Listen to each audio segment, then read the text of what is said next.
it's Luna and welcome to MoonRock. Today I bring you the middle school survival guide. Now, personally my middle school experience was super awesome, mostly because I was homeschooled at the time. And I'm going to stop you right there. I know exactly what you're thinking. But wait a minute, if she's homeschooled, then how would she know about surviving middle school? She knows nothing. She's just a stupid homeschooler. That is where you're wrong, my friends. See, I may have been homeschooled for middle school. However, I may know more about surviving middle school than you think, because my homeschool program, CHEP, worked a lot like a public school. There were 4 different campuses where you could take classes, and there was a yearbook, and we had a graduation ceremony, and all the same stuff that a public school would have. Traditional school, because it was a public school. Never mind. And so by watching these videos, hopefully you will not only see from a homeschooler's perspective on surviving middle school, but also not make any more stereotypes or generalizations about homeschooled students if you are doing that right now.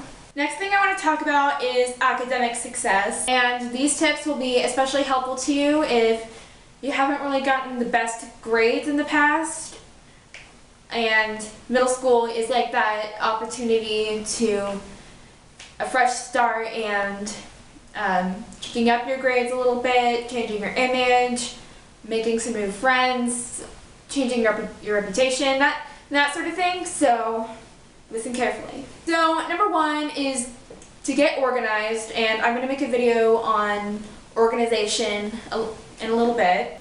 What you want to do is you want to get a planner and write down all your assignments, your quizzes, your homework, tests, essays, projects, due dates,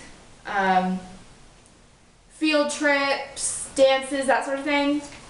And my high school actually provides planners, and so if there's like an event coming up, it'll already have that on the planner. So if your middle school provides planners like my high school does, then I recommend buying one so that you don't have to write down every single important event. Next is to take notes and study hard. When you're taking notes, don't just write like random words like Independence War or Civil War or something. Actually write full sentences so that you understand what you're learning, and that'll really help. And when you're studying, I recommend making flashcards and using your notes. My study method in middle school, which I kind of regret, was just to read the entire chapter, and I mostly did it with history because I don't really know why. I mean, history was my favorite subject, but I thought I could just memorize every single page in the chapter and then somehow pass the test, and I never did. So I definitely do not recommend just reading the entire chapter and call it studying, because you're never going to be able to memorize all that. What you want to do is you want to take notes and make flashcards of vocabulary words that you know will be on the test. You study, you want to like be actually studying and not just laze around on the computer all day. Some people study for about 15 minutes, half an hour, maybe an hour, and they take breaks in between that time, like to have a snack or go to the bathroom or walk the dog. So that would be something to do that to kind of relieve some of that stress off your shoulders. And I'm not sure if I could say this any more clearly than I am now. Do your homework! Honestly, I don't understand why it's so hard for kids to do their freaking homework. You basically just go home, you take like an hour-long break, and then you take this stuff out, you do your homework one by one. I would suggest doing hardest subject first and then work your way up to the easy part, and then you keep it in your binder so that you don't lose it, and then you turn it into the teacher on time. No offense to you guys, but if you're that person who procrastinates with their homework, doesn't turn it in on time, or says something like, "Oh my gosh, a dog ate my homework," then you're kind of an idiot. Oh, and speaking of procrastination, next tip, don't procrastinate. I know that I used to procrastinate with like projects and essays and stuff in elementary school. Not so much in middle school. I mean, I did procrastinate a little bit, but not so much. But either way, the second you hear about a project or an essay, write down when it's due and start on it as soon as possible. Like, I know you might have some like other homework that you need to work on, so I would recommend doing that homework first and then spend about 30 minutes to an hour on the project, at least a little bit a day. Now, the next tip is to get comfortable when doing your homework. Now, when you're in class, they're not going to let you listen to music most of the time. I mean, I don't know. It depends on the teacher. Like, my math teacher went on maternity leave after spring break, so I got a new math teacher, and this was my freshman year of high school that just passed. And he would let us listen to music on our iPods as long as we didn't do anything else. He saw that we were doing something other than using a calculator or listening to music on our iPod, he would take it away from us, and that was his policy. So, depending on which teachers you get, you may or may not be allowed to listen to music in class. Music might actually distract you from doing your homework, and so you might want to work in a quiet room at your desk, or you might want to do it on the couch or something. Like, for me, I prefer doing my homework on the couch or on my bed, unless I'm on my computer or something. Then I go sit at the table. I don't know why, but I cannot do my homework unless I'm listening to Frank Sinatra music. Yeah, it's weird, right? It has to be Frank Sinatra or else I can't do my homework. I love Frank Sinatra. He is so awesome. See what I'm saying? If you are not comfortable with the environment in which you're working, then try to adjust it a little bit. Like, if you prefer a quiet room, and if you share a room with your noisy siblings, then you can ask to have the room for as long as you need it to do your homework, or you can do it on your bed with your headphones in, or you can do it outside. Just anything that will help you concentrate. Now, one thing that I haven't really done before, but I'm going to start doing it my sophomore year, which is coming up on Monday. Oh my gosh. Using your past tests or quizzes to help you study for the next test or quiz. And the reason why this helps is when you look at your past scores and, you know, your methods for the problem or something, you can actually figure out what you did wrong and learn from that so that you can do better on the next test or quiz. I definitely recommend doing that. Another thing that you should do for sure is ask questions. Like, if there's something you don't understand during a lecture or something, don't be afraid to raise your hand and say something like, "Oh, I'm sorry, I didn't understand that. Could you maybe clear it up a little bit?" When a teacher asks if there's any questions after a lecture is over, what they're doing is they're giving you an opportunity to ask for clarification if you don't understand something.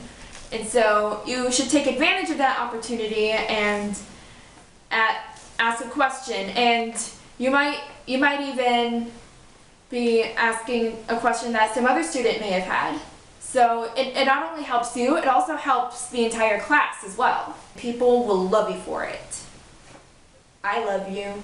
So next thing you want to do is find out about any extra credit opportunities. You want to keep your ears open for extra credit. But if you hear the words extra credit, you want to take advantage of that opportunity, especially if you're not getting very good grades. And even if you're like an overachiever who does extra credit when you don't need it, that's awesome. You're a rock star. Extra credit rules. You're striving for good grades, strive for A's. all the time. Like, even if you don't think you're gonna get an A, that's the goal that you want to try achieving. Even if you get, as far as like a B- or a C+ or something, always strive for an A. And I'm a little bit of a perfectionist. I always strive for A's, and if my grade is below a B-, then I get really mad. And so just strive to do your best. If a C+ or B- is the very best you can do, then that's okay. A C is better than a D. And if you're trying your absolute best, you're putting a lot of effort into it, you're paying attention, you're coming to class on time, and you're still not getting good grades, then what you want to do is you want to ask for help. You could ask a friend to help you study. I would recommend asking your parents if you could get a tutor. You could ask your teacher for extra help. Just anything that will help you boost your grades up. And I would like to stress the no cheating policy. Don't ever cheat, ever. Just don't. Why do people cheat? I know why. It's so much easier to cheat, isn't it? And nobody will ever suspect it because they don't catch you cheat, right? Wrong, Buster! Teachers are way better at catching you cheating than you think. Cheating is bad no matter what grade you're in, but it's especially bad in high school, in college, in middle school. And cheating is a very serious matter. It can go as far as expulsion if your school's really strict about it. So whatever you do, just don't cheat. Just don't. Not cheating and getting a C is better than cheating and getting an A. And also, don't let people cheat off of you. That's not cool. And if you let people cheat off of you, then they might blame it on you, and the teacher won't know the difference. And you don't want that. So just don't let people cheat off of you. Cover your answers when you're taking a test, please. These tips are more stress relievers as opposed to like direct tips on getting good grades. And when you follow these tips, then you're going to be less stressed, or you're at least going to be dealing with it better, and it'll boost your concentration, and hopefully you'll get better grades that way. So, first thing is, don't get caught up in the latest scandal or drama or whatever. I think as teenagers we forget that we go to school to learn and not talk about, I don't know, like who's dating who broke up with what, Angelina's cheating on Brad, like, and all that junk. If you get caught up in drama, then your focus is going to be more on gossip and less on school, and that ain't good. Next thing is to eat a healthy breakfast. Actually, no, I'm going to rephrase that. Eat breakfast! Let's go back to when we were in preschool and kindergarten and we learned how breakfast is the most important meal of the day. Breakfast is the most important meal of the day. There, I said it. And the reason why is because it starts your metabolism for the day. If there's no metabolism, then there's no concentration. If there's no concentration, then there's bad grades. So eat breakfast, even if it's a small one, just at least a granola bar, or banana, or a bowl of cereal, a piece of toast, a Pop-Tart, just something. Something, please eat. If you're a girl trying to lose weight, just don't. Guys don't want you to be super, super skinny, okay? Just eat. It's not like you're gonna get fat. However, in your guys' defense, if you have an eating disorder or something, or you think you might have one, then you want to tell an adult immediately. Disorders are very serious, they cause death, and if you think you might have one, then you need to let an adult know as soon as possible. You also want to get enough sleep, which I know it's really hard to do. You're in middle school, you're going to have a lot of homework, and it's going to be really hard to fall asleep when you're under that much stress. And My mom actually said this, and it's pretty ironic actually. Teenagers need the most amount of sleep, but they get the least amount of sleep. Like, you know, kids around my age group are getting like 4-6 hours of sleep these days, and that's not good at all. Teenagers need at least 8 to 10 hours of sleep, and the reason they're not getting that is because they have a bunch of homework and extracurriculars and after school activities. And so I don't think it's fair for teachers to just pile this bunch of homework on the kids' backs. I think teachers should be giving kids less homework so that they can do it right away, and then they can get more sleep and they'll be less stressed out. And that's actually better for academic success. I really don't like how the school system works these days. I really don't. And then the very last tip, Hakuna Matata. It means no worries. Hakuna Matata. What a wonderful phrase. Hakuna Matata. Ain't no passing craze. Means no worries for the rest of your days. Yes, it's our problem free. Philosophy. Hakuna Matata.